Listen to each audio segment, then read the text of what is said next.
The following program is sponsored by the Building Wisconsin Television Network.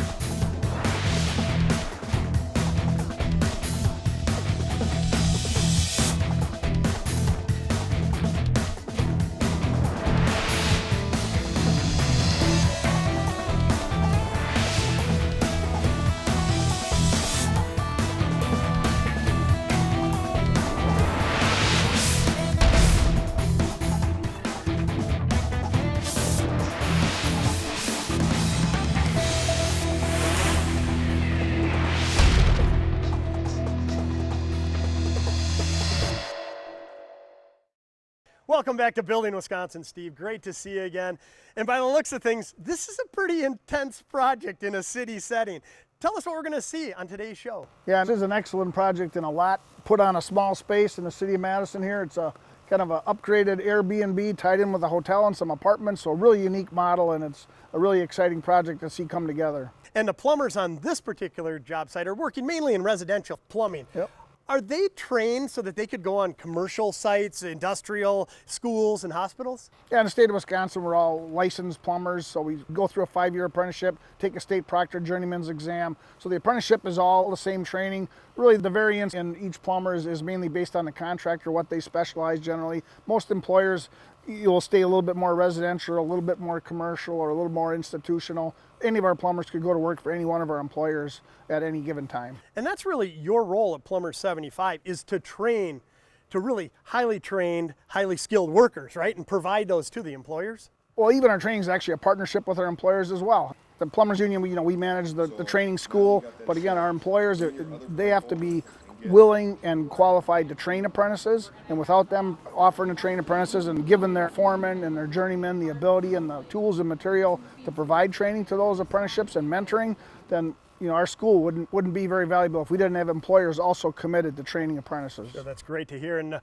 signatory contractor on this job site is Mattox. I saw the sign out there. Tell us a little bit of the partnership you have with them. Mattox is a great company. They do a lot of work in the city of Madison and Milwaukee, around southern Wisconsin. First-class operation. They're a great model. I think they've been maxed out on apprentices a time or two, so they're very committed to training apprentices, and they certainly give their foremen and journeymen the time and the material and the information to make sure that they have the tools to be good mentors and provide training to the next generation of our workforce. Boy, that's a great model to follow. Hopefully other contractors see that, and it really continues to add to our high quality life here. Steve, I can't wait to learn more about the concept of this Aparthotel and then get into the guts of it with the plumbing foreman. Thanks a lot for coming on. We'll see you again on Building Wisconsin. It's been my pleasure, Stu. Thank you.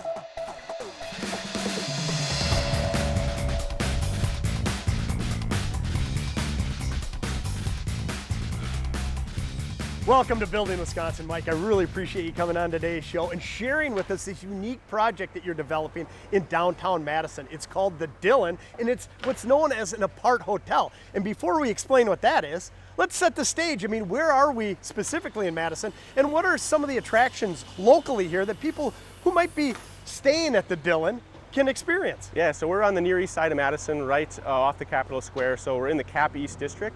So we're pretty close to like the Sylvie Music Theater, Reese Stevens Field, and then walk up to the Capitol Square. So a lot of action around here right now, and a lot of construction going on. Yeah, a lot of action, that's for sure. I mean, I've already noticed a bunch of bikes. We're in a corridor here, and that's part of what Madison has become. I mean, really eco-friendly and real charming neighborhoods like this, right? Yeah, definitely, really well connected. And this is gonna fit in. I know there's a lot of history, especially with this lot. Tell us exactly what was here originally. So this was the original Reynolds homestead. So if you're familiar with Reynolds Transfer and Reynolds Crane, This was where their family started that business. So this house here was built in 1910 by the Reynolds family.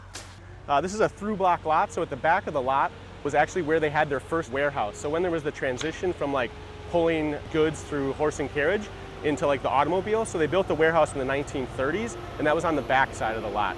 So this has been in their family until I bought it about a year ago. Wow, and you know, to me, I love that you're able to preserve and maintain some of that history, the character, because as I understand it, these buildings are going to be an integral part of the Dylin. Yeah, for sure. It'll be a really unique project just because we're kind of blending that together. It'll really showcase that historic nature of the building. And you know, obviously we're working downtown, very tight quarters. I mean, it's always challenging working in a city setting. It looks like you selected Stevens to be your general contractor? Yeah, we've used them on several projects. I'm really happy with the results. They're a really good outfit, really detail oriented, and I've been nothing but happy with the way this project's gone. Some pretty significant challenges tying the old in with the new? Yeah, definitely a challenging site. With the two structures on either side, it was really kind of a difficult site to access. And then with some of the zoning restrictions, the building's a little bit shorter, so there were some challenges to kind of get some of the utilities run out, and Mattox Plumbing was definitely helped us with that. So it's a great case in point of how not only the general, but they work closely with the subs and the developer to overcome all these, so it's a really smooth process when it comes to erecting the structure. Yeah, definitely. It was a great process. Okay, so how many units will be in the Dylin when it's completed? It's a 55-room Aparthotel. There's studios, 1 bedrooms, 2 bedrooms. We've got 1 3-bedroom, and then we have a couple larger, like 4 and 5 bedrooms. And these houses are actually, there's a 2-bedroom on the first floor, and then larger, like a 4-bedroom on the second and third. And those could actually be combined by 1 guest, so they could rent the entire house on both of these structures. So is that really what an Aparthotel is? I mean, we've used that term a couple times, but it's trying to capitalize on the hominess of an apartment, but like a high-end luxury hotel amenities? Yeah, exactly. So it's just more of a comfortable feel. So each unit will have an in-unit washer and dryer, a full kitchen, you know, couches, TV. It'll be more like an apartment than you would feel in like a hotel. So definitely more homey. People can be more comfortable in a space like this. Is this a novel concept, or are there Aparthotels across the nation? Yeah, it's a growing segment of the hospitality industry. So there's quite a few in other markets in the U.S., especially in bigger markets. But this will be one of the first in Madison to have this concept. To me, it seems like a great way, kind of a new way to explore Madison. It seems like it's more of an extended stay opportunity. So come here for 4 or 5 days, maybe a couple weeks, stay right downtown in a beautiful, charming neighborhood, and take in what the area has to offer. Yeah, for sure. It's a great location for a lot of different things in Madison. You know, well connected with the bike boulevard here. We've got the mass transit system that's going in right down the street, so that'll be a nice amenity for people looking to get around Madison. And if I'm interested in coming here and staying at, what can I expect? I mean, is there going to be a front desk and things, or is it different as well? Yeah, it's more of a seamless experience as you come in. So there's really not like a dedicated front desk like you'd see in a traditional hotel. So a guest will get a code and they can enter at the front door, and it'll bring them all the way through into their room. So there'll be staff on site to assist people if they have any issues, but it'll mostly be a self-service kind of experience. Well, it's a great concept, and I can see how it can be a big benefit to a charming neighborhood like this. I really appreciate you coming on, sharing the details with us. Right now, I want to head in to learn more about those plumbing challenges. Yeah, thanks for being here.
Welcome to Building Wisconsin, Christina. Great to see you again. You know, I was just out front with Mike talking about the Dylin, this new unique project in downtown Madison. And we were talking about the area, the history of what's on site here, and also the challenges that a project like this presents when it's occurring in a downtown tight setting, right? Yeah. And so we want to catch up with you to get a plumbing tour, but talk about those challenges and how you accomplish a project like this. So plumbers are about the first trade on site and the last one to leave, and it starts with the water supply coming in and the sanitary and storm leaving. So take us through in a chronological order what it's been like. So to start out with underground here, there was some challenges making sure that we were matching up all of our elevations. So we have our sanitary sewer coming through here. It actually runs under the parking ramp. to leave the building where we could bring it in and meet up with the street.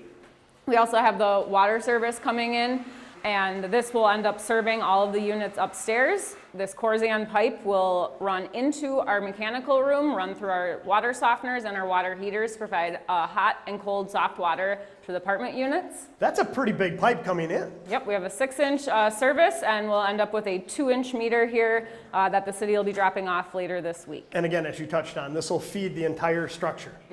Okay, and that's the sanitary waste. What about the stormwater? I know that's very important, and that's one area that the plumbers are in charge of as well. Right, so the stormwater on this job was very challenging. We do have a brand new house that's being built on the Mifflin Street side of this project, and that is where our storm sewer was coming from, was Mifflin Street. So the way that we had to coordinate with Stevens was to make sure that that house got built and the foundation was poured before we brought that storm sewer over. Usually we would have the storm sewer in the beginning of the project. Okay. This storm sewer was stubbed in actually just last week. So to control all of that roof water coming through the building and making sure we kept this building nice and dry throughout construction, we had lots of temporary dewatering systems set up, which was another aspect that you don't usually see on a project, or it's not always the case. Over here, it looks like a giant sump crack. Yeah, so this is where all the drain tile from around the building will be discharging into. The challenge is then to get this water from this crock back to the storm sewer, which is actually in the middle of the parking garage. So there'll be a 3-inch discharge pipe that's coming out of here with a duplex pump. So usually in a residential setting, you see one pump down there, but we will have 2 that is going to control the stormwater and make sure that it gets out of the building properly and we keep everything nice and dry. Okay, well, let's head over and continue our tour in the parking garage where that storm sewer is. Sounds good.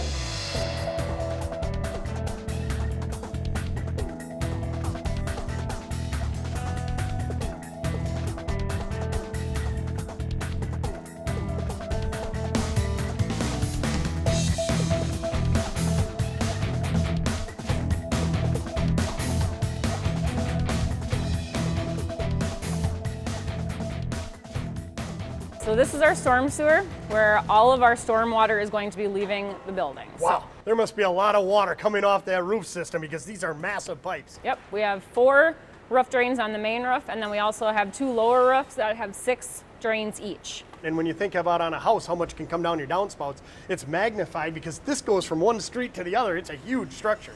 And you know, as I look around here, there's a lot of other plumbing piping in here. Is that all sanitary?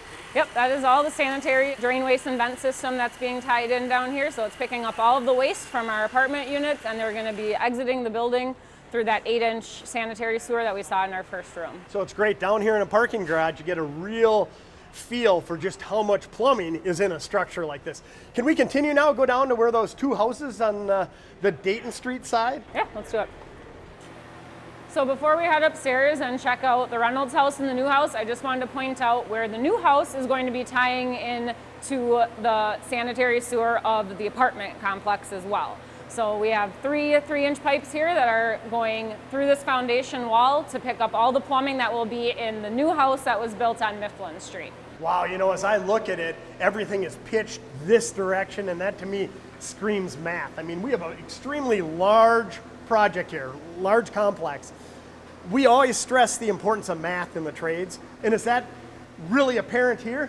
It's very apparent here with a parking structure. We want to make sure that we have clearances for the cars to actually park down here.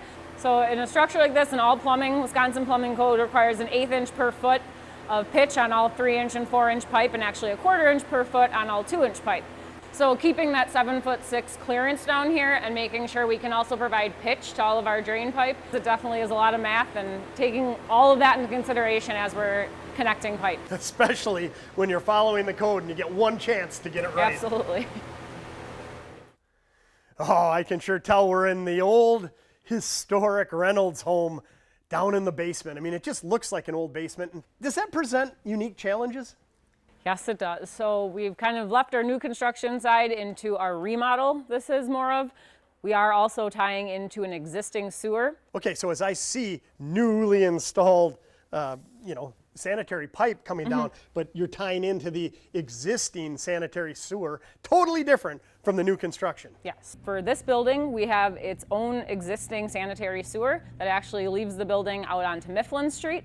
So we're not tying into the existing sanitary sewer of the new apartments that are being built. It has its own sewer, which also, based on Wisconsin Plumbing Code, makes us have to provide a 3-inch main vent from the sewer all the way through the roof.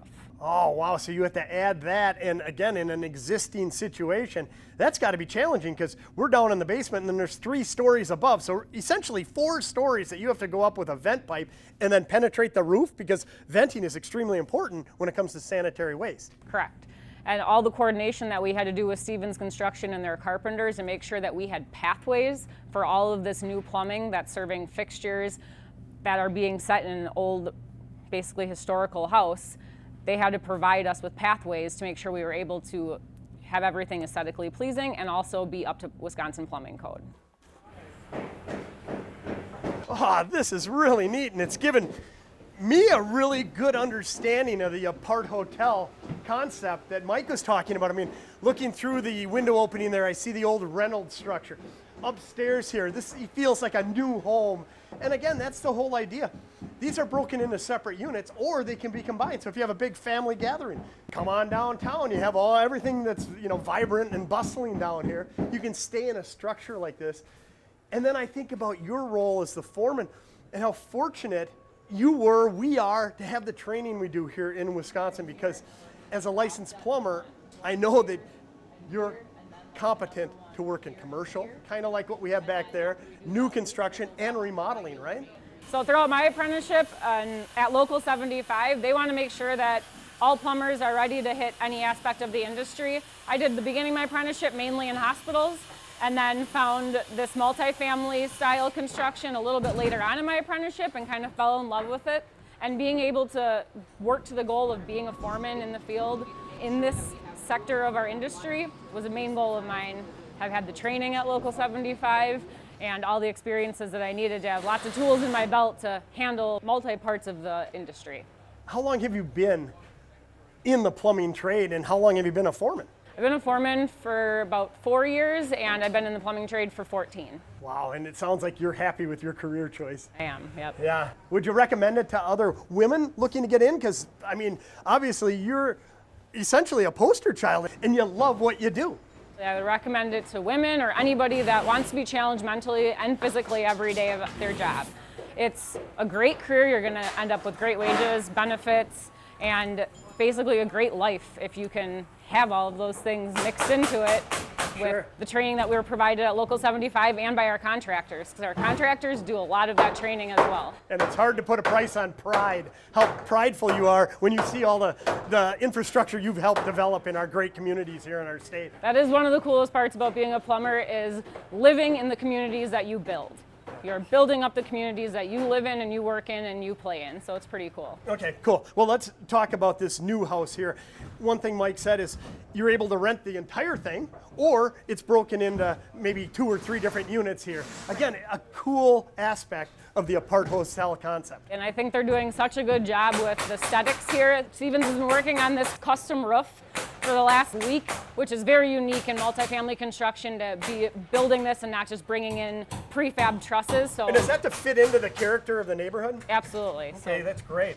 And then what about the plumbing on the inside here? Not too much showing here, but probably in the next week or 2, it's really going to come to life. So as soon as they finish up that roof, they'll be able to start building us interior walls for us to finish our plumbing. So we're going to have a bathroom that I need to make sure I get a 3-inch sanitary stack to and provide the proper venting. And this beam will definitely be a challenge for us, but we're going to work around it and coordinate everything with Stevens to make sure it gets in aesthetically pleasing for the owner. And again, I think Mike was saying that within a couple months, this will all be done, right? Absolutely. We should be done with our plumbing roof by October 4th. So I'm hoping for the end of next week to have an inspector out here and make sure that we are all code compliant and ready to go. That's awesome. This is going to be great to visit when it's completed. Let's head out. I want to see the larger, more apartment style, see how that's coming along. All right, sounds good. Oh wow, as we're poking our head into different units, I love all the different configurations. And if you're looking for space, I mean, you have it here. And to me, even though it's not done, This feels so much more like a home than it does your standard, 10 by 20 hotel room when you're out of town. So actually in this building, there's probably 10 to 12 different style units that you can choose from. So we had to be very detail oriented as we laid out these units and making sure we got everything just right. Sure, and when we were poking our heads in those units, they weren't skimping on the amenities that I'm seeing being put in the different accessories. And I know you said that raised some different challenges that we're not looking at right now. Right, so we have Mincy marble shower bases here, which are about 150 pounds a piece. So when those were delivered, we had to rely on Stevens to help us get those lifted safely and distributed to the floors, and then also protecting them once they're installed. They definitely need to be on a fully flat and level surface, and the rough openings need to be exactly right so they can slide in, and our mixer needs to be set the right way out. So definitely a lot of coordination still. And then you also said there were some, I think you said, free-floating sink basins in the bathrooms? Yep, so instead of just a regular cabinet that goes all the way to the floor, these are going to be floating cabinets, so making sure that are fairly narrow and have an open bottom, so you would see some of the plumbing if you didn't have that coordinated just right to be up behind the one panel that will be hiding all Again, of that. attention to detail is key. You got to get your measurements right, because if it's this high, you can't have the plumbing come in here, because again, you said it's floating, Right. so there's no pedestals coming down. Yep, and then each unit, how we talked about, there's multiple different styles of units in Sure. here. So each one has a slightly different area that the sink will be in. So making sure that we have those centers correct and then the height off the floor correct. Took a lot of time and double checking and making sure we had each unit specifically correct. Well, on our tour, as you're talking about all the challenges, the attention to detail, that really screams of experience and knowledge. And you guys have a great team here that's putting this all together from Mattox. We do. So we have our pre-construction team and then our people in the field. So we've got first-year apprentices all the way up to fifth-year apprentices on this job site and journeymen. Well, thanks so much for the plumbing tour, taking time out of your busy schedule, and especially for coming on Building Wisconsin. I'll let you get back to your team. All right, thank you.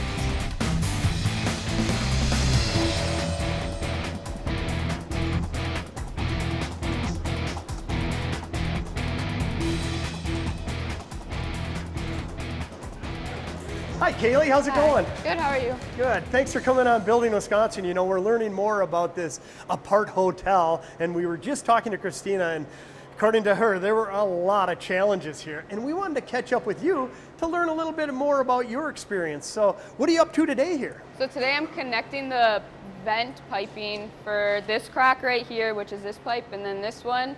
This is the vent for all of our floor drains that are ran across. And then I'm gonna tie up there, and then it's going all the way up through the roof. Sure, and venting is so important, as we learned from Christina, and it's very challenging on this project, so it's perfect that that's what you're working on. Now, as I understand it, you're in the apprenticeship program with Plumbers 75. How far into Yes. the apprenticeship are you? So I'm currently a third-year apprentice, and the apprenticeship is 5 years long, so I'm about halfway there. Are you enjoying it so Oh, far? yeah, I love it. I'm really glad I decided to become a plumber, and I came literally a month right out of high school. I got into the apprenticeship program. Oh, wow, so it's a great career choice Yeah. thus far. Yep. Are you able to work on different projects? Yeah, so I've been on this project here and there, and I've been in a couple other Madison jobs. I did a 12-story building. That one was pretty exciting. And another big one I'm doing a bunch of undergrounds for a place in Oconomowoc. Do you find that that's important in the apprenticeship process, is to visit different sites to not only see the different construction, but also learn and be mentored by different journey workers? Oh yeah, it's very important to be on different job sites and do different things on the job site, because when you go in the code book, there's so many different things that you might not see on the one project and then you might see on the other project. And it's super cool just to see the same plumbing but in different ways of doing it. Do you enjoy this type of learning where you're on the job for maybe the daytime and then you have night school or, part-time school? Yeah, because night school is all hands-on stuff, so like the stuff you don't see on the job site, you're most likely going to see in night school, so it's pretty cool to be able to see that, because then when you do run into that on a job site, you kind of have that little bit of knowledge in your head already to like, oh yeah, I remember that from night school. And it's cool because at the training center in Madison, there's so many different things that you can walk into and see that you might not see on your job site. So when you see it there and they explain it, it might make more sense to you. Sure, truly awesome facility. Yeah. I'm just curious, what prompted you to get into a career as a plumber? I mean, did you have previous plumbing experience? I had no previous plumbing experience, but my senior year of high school, I was in construction class, like first, second, and third semester. And third semester, I built a house with Tim O'Brien Homes. Sure. And it was between plumbing and electrical, and the plumbing just drew my eye. So I just went into that right after high school. Wow, that is awesome. And what a great role model you have in Christina. Yeah, she was very welcoming. Actually, when I graduated high school, I reached out to her, and I met her at the Milwaukee Union Hall, and she walked me through everything, like in the basement, all of the training rooms and stuff, and then she told me about the apprenticeship, and then a week later I called Mattox, and then I have been at Mattox ever since. The rest is history, so to Yep. speak. Where do you see yourself in 5 to 10 years? I want to finish my apprenticeship and become a journeyman, and then hopefully become a foreman, or I kind of want to get into the union and teach other students what I went through. As a woman entering the apprenticeship program, do you find it's really welcoming? Yes, they are very, very welcoming. I kind of thought that it was going to be the opposite when I graduated. I thought I was going to struggle being a female on the job and being just a female in the trades, but it's actually very welcoming and everyone is your friend. That's great to hear. It's not surprising to me because when I visit all the different trades, they're so welcoming to, it doesn't matter what gender, what race, I mean, we all want to build the best Wisconsin we can build, Yeah. and you're a big part of it for sure. Thanks a lot. I'll let you get back to the venting, and thanks for coming on Building Wisconsin. Thank you.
For more information on Building Wisconsin, follow us on Facebook and be sure to watch additional episodes on YouTube or at our website, buildingwiscontintv.com. The preceding program was sponsored by the Building Wisconsin Television Network.